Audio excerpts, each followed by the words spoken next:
Down here, it's our time. It's our time down here.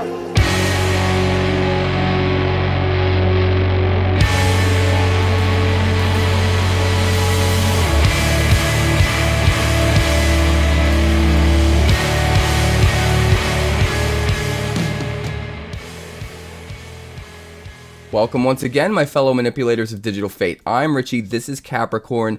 Today's deck is another one from Early Access for Modern Horizons 3, and this one's pretty wild. It's a brew of my own design. I haven't really seen anybody else try to pursue this archetype exactly in this way.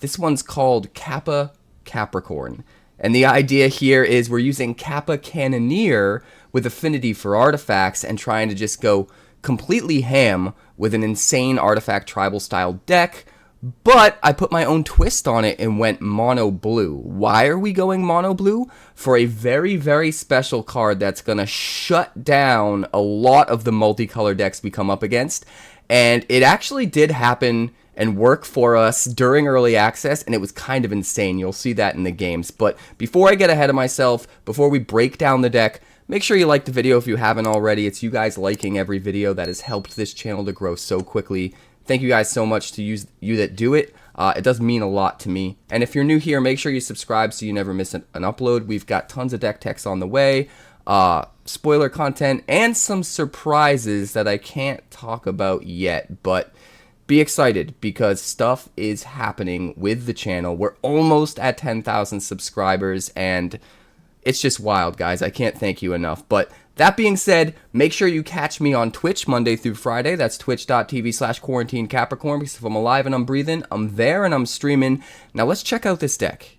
Alright, so this deck was super, super crazy. We tried a couple different versions of an Affinity for Artifacts deck, and I ended up landing on a mono blue version. Well, sort of mono blue. There's a tiny little red splash that is negligible, that can mostly be ignored, but there's a little bit of silver lining value there. We'll talk about that in a second, but I want to go over the new cards first. So first and foremost, this is an Affinity for Artifacts build, so we're going super wide with artifacts super quick and using it to get really expensive things down.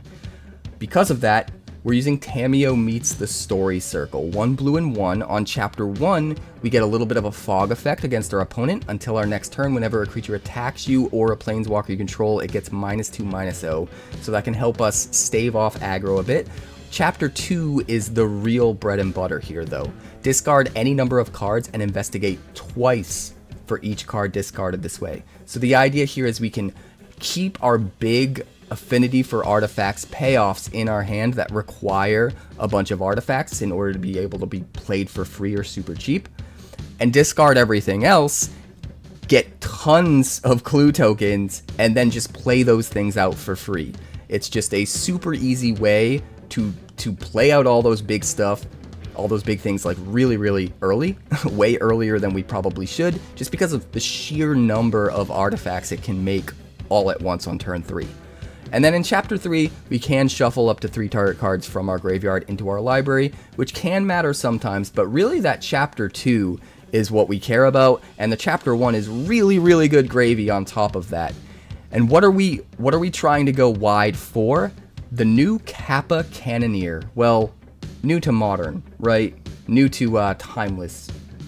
But I digress. This is a 4/4 for 1 blue and 5. It has Ward 4, and when it or another artifact enters the battlefield under your control, you put a +1/+1 counter on it, and it can't be blocked this turn. So that means not only does it get bigger and bigger and bigger for every artifact you play, but as long as you play at least one artifact on your turn, it can't be blocked. That means this guy can just close the game out so quick by swinging in unblockable, as long as you always have an artifact to cast. That being said, it also has Improvise, which is sort of like a version of Affinity for Artifacts in a way. We can tap artifacts on the battlefield, and for each artifact we tap, it pays for 1 colorless mana of this cost. So, it doesn't necessarily have Affinity for Artifacts. We have to tap the artifacts in order for it to count. It's not like Affinity where they just have to be there. But we can play this for just 1 blue mana if we have 5 artifacts to tap, which is kind of disgusting. Can come down quick, close out games. You'll see when we get to the games. It's absolutely brutal. But we're also running, and the reason we're in pretty much mono blue, Harbinger of the Seas, because we don't really need to go into multicolor all that much. We're kind of able to just use this to shut down any decks that are super deep into multicolor and have a ton of non-basic lands, while not really impacting our game state very much at all. We don't even really need our red mana, so if everything becomes an island, it doesn't even matter. So this coming down, turning all non-basic lands into islands, against some decks, it's just gonna win the game for you. They just can't do anything about it because they just don't have enough basics, and it's crazy. But let's go back to the beginning of the curve and talk about the rest of the cards. We've got 4 Mishra's Bauble and 4 Ornithopter as 0 drops so that we can just go wide with artifacts really quick.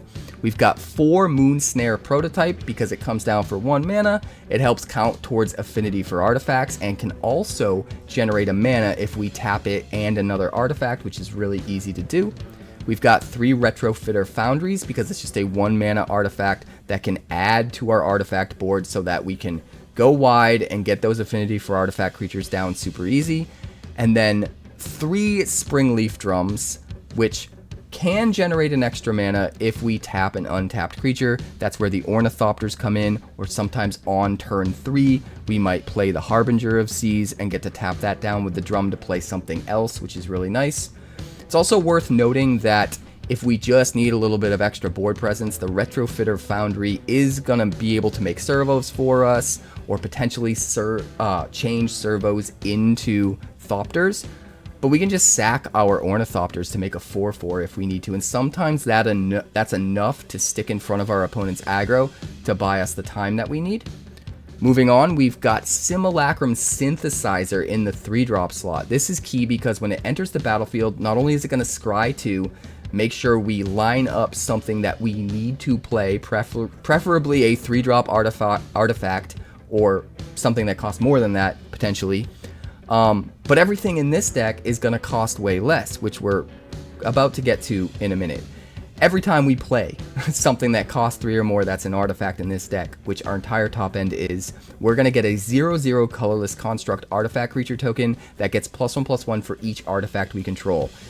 This goes absolutely crazy, guys, because afterwards we have 4 Myr Enforcers, 4 Frogmyr Enforcers, and 4 Thought Monitors, all of which are 7 drops that can be played for 0 to 1 mana super easily after we have a Simulacrum Synthesizer, and we just spam the board with huge token creatures, and it gets absolutely nuts. Not only that, but the Thought Monitor itself is a 2/2 flyer, which isn't that good, but when it enters the battlefield, it's going to draw us 2 cards so that we get even more things to play. And if we draw into more creatures that have affinity for artifacts, we play even more things, get even more triggers off the synthesizer, and it just gets way out of hand super quick.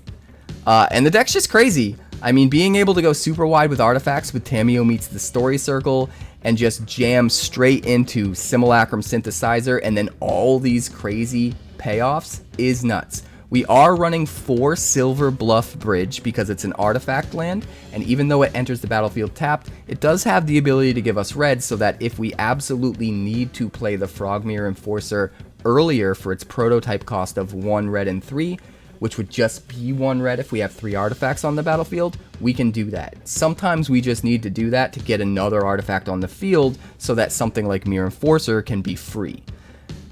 Very important. So having the ability to, under some situations, make that red is important, and it being an artifact land is really good anyway because it's going to help our affinity for artifacts. We're also running 3 Darksteel Citadels, but we do want to make sure we have enough blue to consistently play the Harbinger of Seas. So we do have 6 islands, 1 Archway of Innovation, which enters tapped unless we have an island, which is why we've got the 6 islands here, and we kind of lean on the Harbinger of Seas as well to help with that. But the upside is we can pay 1 blue and tap it, and the next spell you cast this turn has Improvise. So we could give one of our big things with affinity for artifacts, we can also give it Improvise, which means not only does it reduce the cost of it by 1 for each artifact, but then we can also tap each artifact. So it's almost like double affinity for artifacts, and sometimes that might matter. The last card here is just 1 Fomori Vault. This came in Thunder Junction, and even though it's not specifically to Timeless or Historic, it's meant for Standard, it works really, really well here, because if we're out of gas, we just pay 3, tap it, discard a card, look at the top X cards of our library, where X is the number of artifacts we control, put one of them into our hand, and the rest on the bottom of our library in a random order. So this is a way for us, if we're out of gas in the late game and we just need one key card to just kind of go off, maybe a Thought Monitor to draw cards, maybe a Kappa Cannoneer to have a win condition, maybe a Tamiyo meets the story circle so that we can get a whole bunch of clue tokens, whatever the case may be, we can find what we need with Fomori Vault. So just one here because we want to keep our island count high, but it's absolutely worth it as just one. But that's the deck. It's kind of crazy. We go super wide with artifacts. We make a ton of giant, huge artifact tokens, and we just go nuts and just wreck our opponent's face. It's wonderful. Let's check out the games. Hey. We've got a match with the one Jame. The one Ja. Oh, this looks great. Let's do it, baby.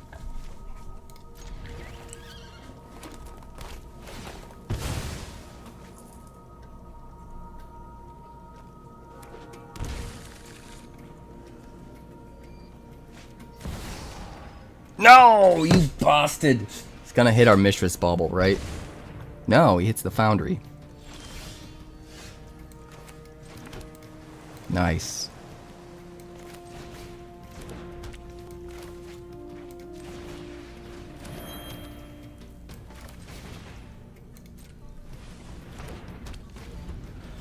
Almost, but not quite.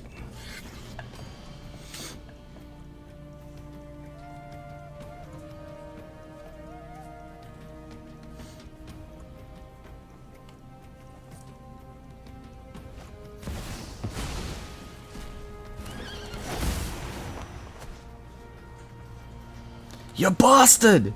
You bastard! Stop! You stop discard tribaling!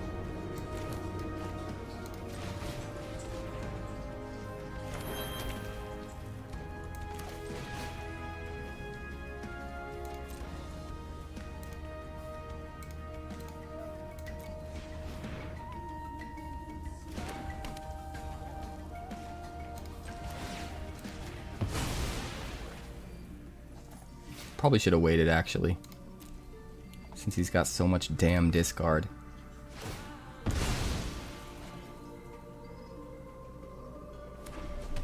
So 1, 2, 3, 4, 5, 6, 7, 8. We can play whatever we want.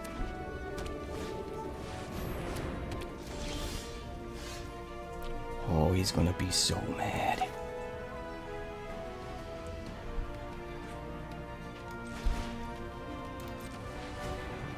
He's gonna be so mad.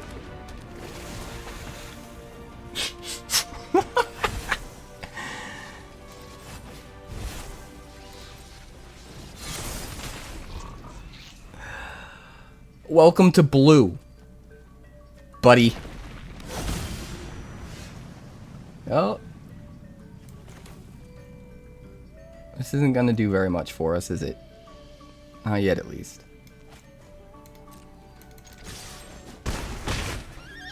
And the turn. Harbinger. Let's go. Let's go.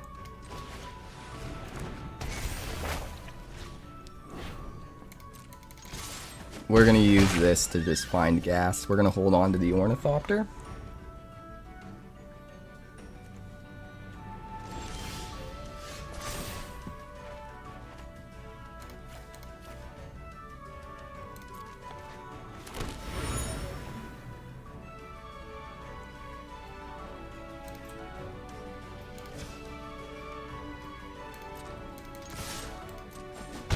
Put you at 2.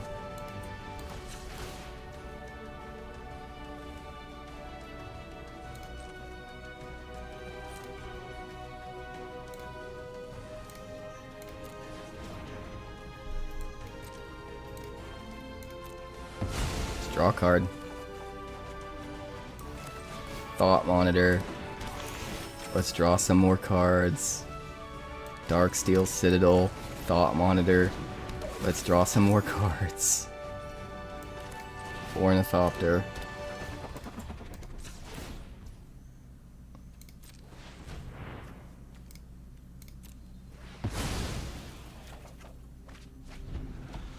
Oh man, we could have maybe played that.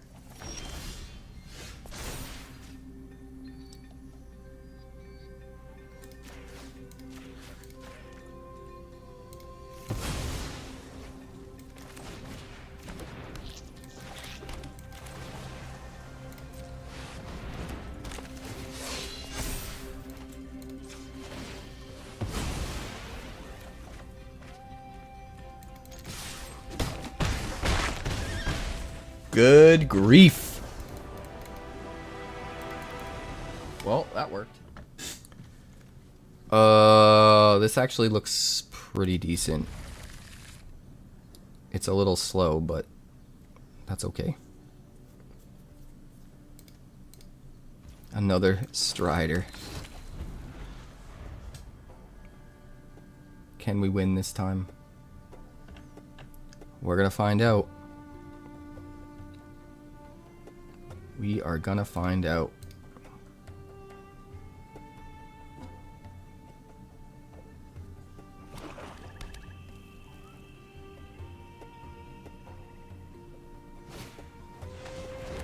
Quest for the Necropolis. Sacrifice it. Costs 1 less for each quest. Interesting.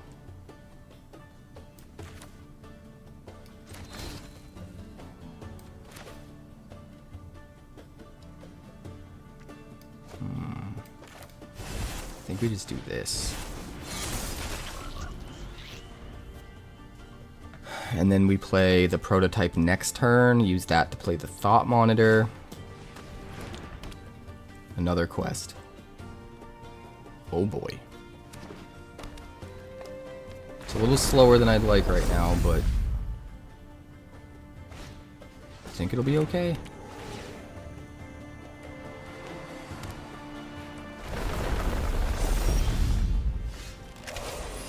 Ooh. I think we need to play the Simulacrum Synthesizer.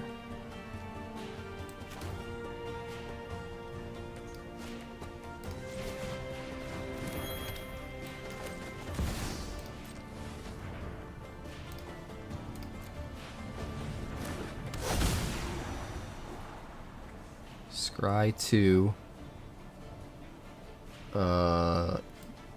Yes. All of the above. Nice.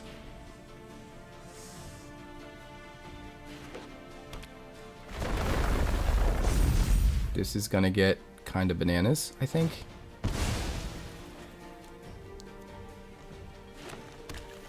Right. Quest is gonna go off. He has to put something in the graveyard to bring it back with Quest first.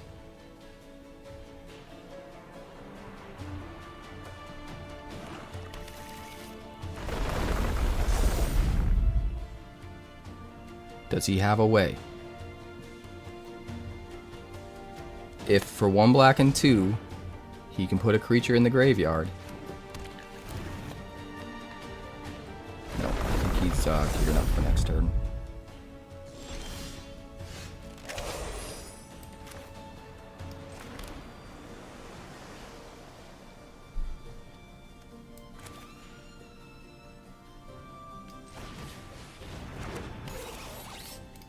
Oh, baby.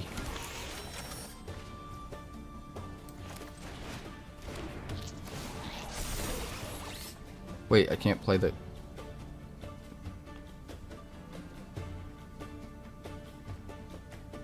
I have a bunch of artifacts I can tap.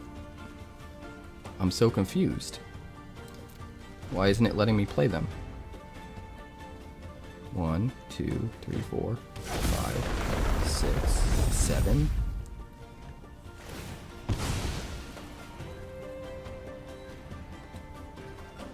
I don't understand why it didn't let me play the Kappa Cannoneer. I have so many artifacts to cast.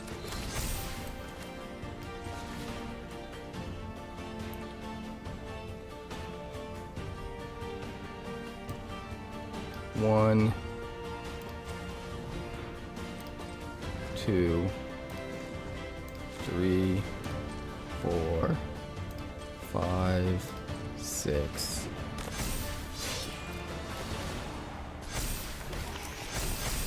Can we play the other one? 1, 2. We can. But we don't get to swing. Not with everything.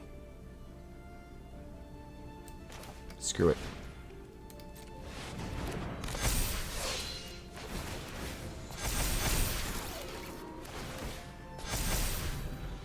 Alright, we win next turn. We just win next turn. We'll just do it that way.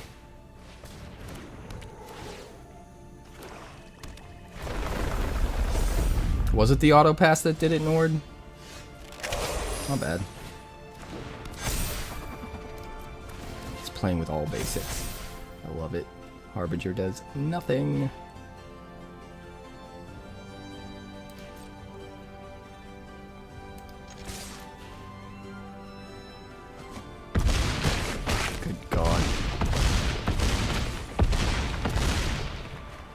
Insane. Insane.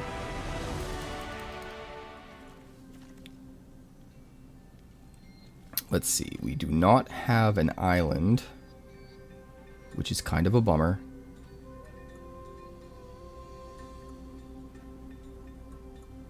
But I think we can play this. I think we can keep it.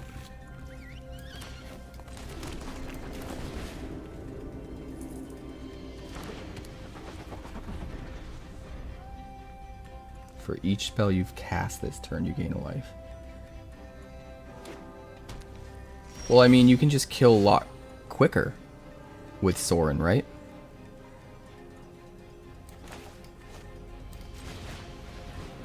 That's my take on it.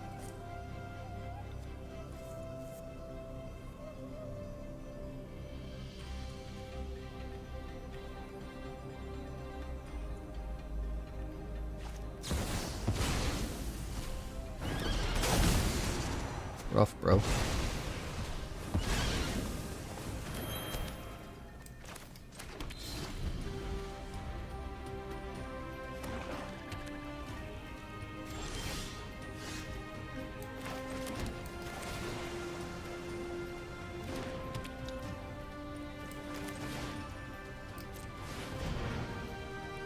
Thought monitor. Amalia's package, maybe. Orcish Bowmasters. Alright, we're gonna draw some cards. He's gonna kill our Thought Monitor.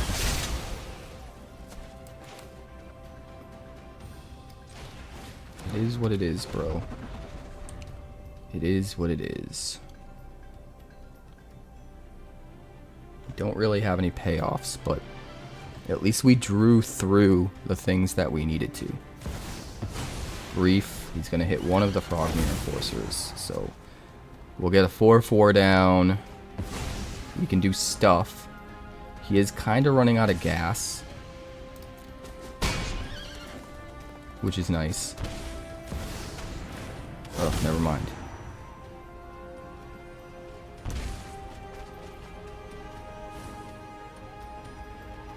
He's gonna have to discard down to 5.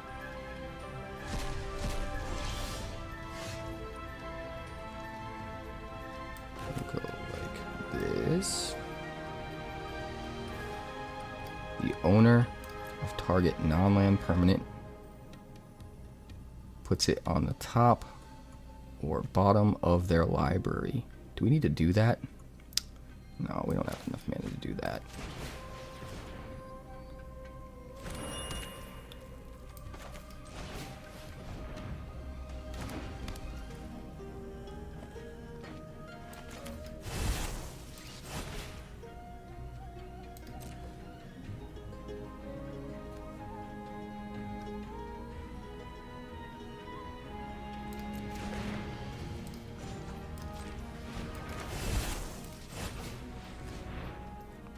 Play the Frogmyr Enforcer.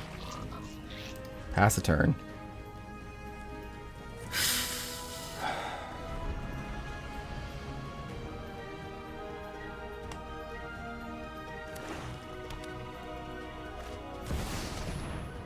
𝐴 It's kind of rough. Man, that's really good with like Necro Dominance and Necropotence, huh? We need to sack the Bauble and draw a card for sure. We probably should have done that in response to 𝐴, to be honest. I'm a dummy.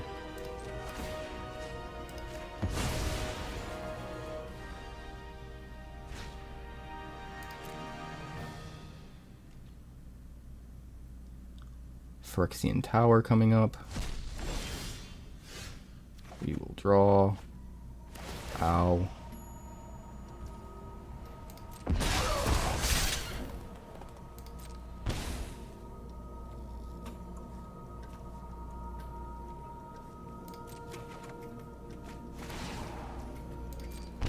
Ooh, I think it's too little too late.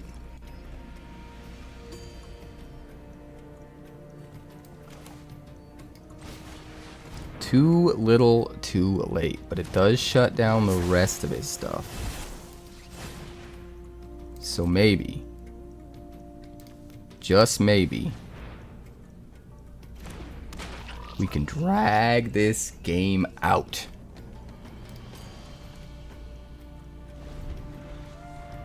We'll see.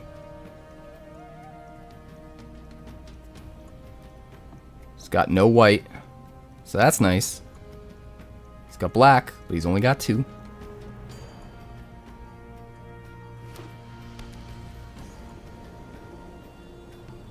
Against Shelly.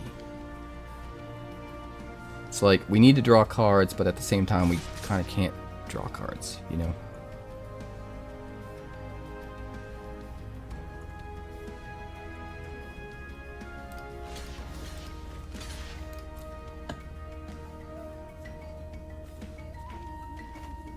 I'm gonna do it like that.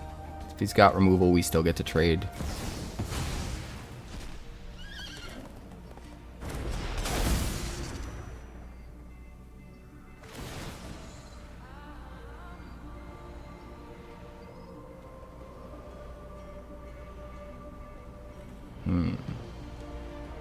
Gains life equal to its power. So we'll gain 4. Oh, he's going to take out the Harbinger, actually. Interesting. Wonder why he felt the need to do it in response, then.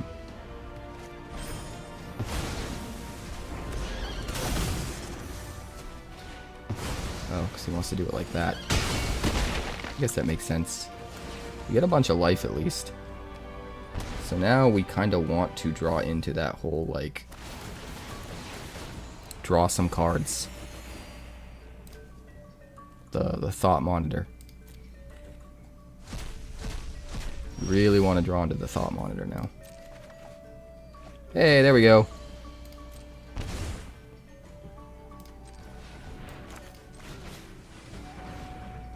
I'll take it.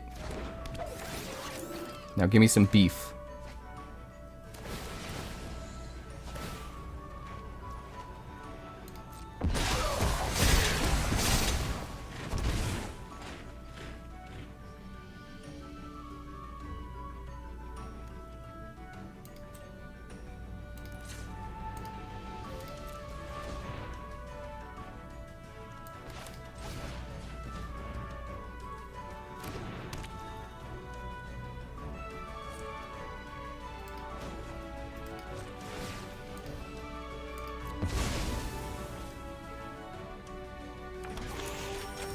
It's something, bro. It's not great, but it is something. Yeah, we're toast. We are toast. It's okay, though.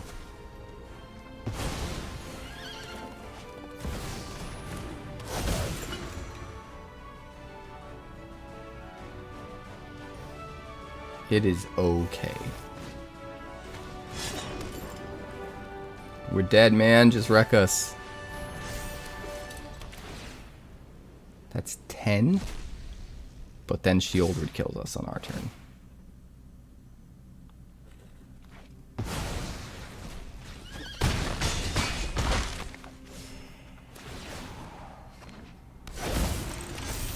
Brutal, dude. Sword of Fire and Ice coming out to play. We're going to be dead first, though.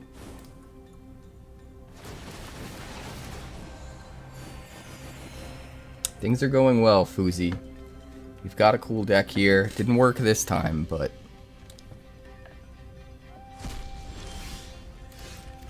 we went mono blue affinity for artifacts, which let us also play Harbinger of the Seas.